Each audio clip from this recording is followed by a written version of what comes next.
Sa pagkapanalo nga po mga idol ng Gilas Pilipinas sa gold medal match kontra sa Jordan, nakagawa nga sila ng history for the first time in 61 years. Yan naman ang ating unang pag-uusapan na sasamahan ko na rin ang balita nga.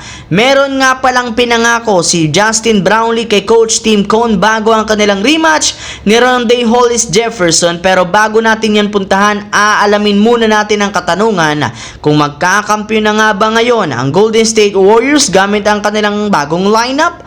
Kaya mga idol, tara, halina't alamin natin to.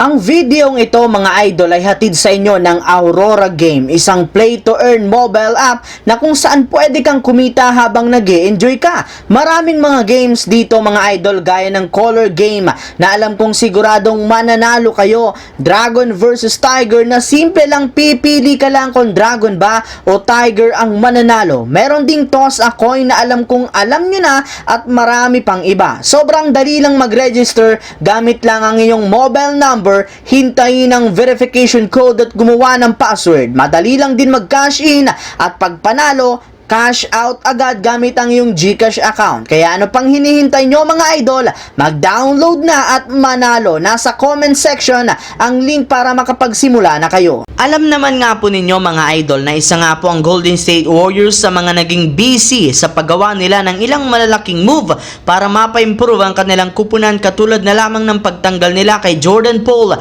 at pagkuha kay Chris Paul. Kaya sa pagpasok nga po ng bagong season, magkakaroon nga sila ng isang bagong lineup na ipangtatapat sa kalaban. Pero ang tanong, sapat na nga ba ang kasalukuyan nilang roster ngayon para makuha ang nilang muli ang kampiyonato? Well, ayon nga po sa ilang mga eksperto, malayo pa nga daw para sabihin natin na isa ng ganap na championship lineup ito, gayong hindi pa natin nakikita kung magiging epektibo nga ba ang kanilang bagong lineup. Marami pa rin naman nga ditong dapat ayusin si Coach Steve Kerr. Sa katunayan, may ilang mga gagawin pa nga silang eksperimento sa kanilang rotation sa una nilang laban sa off-season, kaya kailangan nga po ng Golden State Warriors ng sapat na oras upang maging isang lehitimong championship contender sa kanilang bagong lineup. Samantala, pumunta naman tayo sa ating sunod na pag-uusapan sa balitang nakagawa nga po ang Gilas Pilipinas ng history matapos silang manalo kontra sa Jordan, at ang balitang meron nga palang pinangako si Justin Brownlee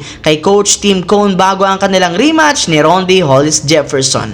Kahit man nga po mga idol, maagang nakalamang ang Gilas Pilipinas sa kanilang gold medal match sa Asian Games, madali rin naman nga itong naitabla ng Jordan pagdating ng second half.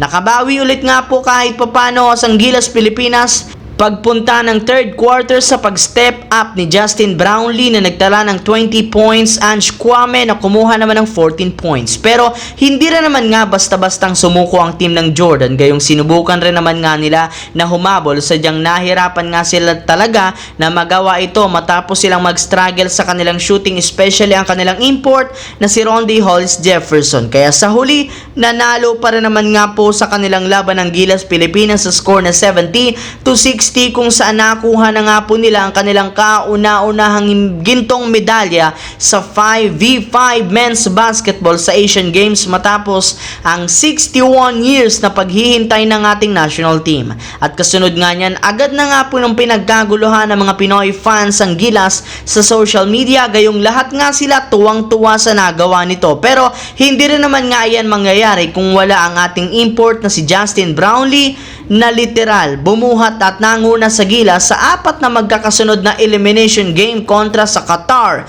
Iran, China at ngayon sa Jordan. And speaking of Brownlee mga idol, may lumabas nga pong balita na bago pa man nga magsimula ang kanilang gold medal match, pinangako na nga nito sa kanyang head coach na si Coach Tim Cone na tatalunin at babaguhin niya ang magiging resulta ng kanilang rematch ni Rondae Hollis Jefferson. At sa kabutihang palad, natupad rin naman niya ito, gayong sa pamamagitan nga ng ibinibigay nilang pressure dito, tuluyan na nga nilang na-contain pagdating sa pagtatala nito ng scoring sa kanilang laban na isa sa mga rason ng pagkapanalo ng Gilas Pilipinas.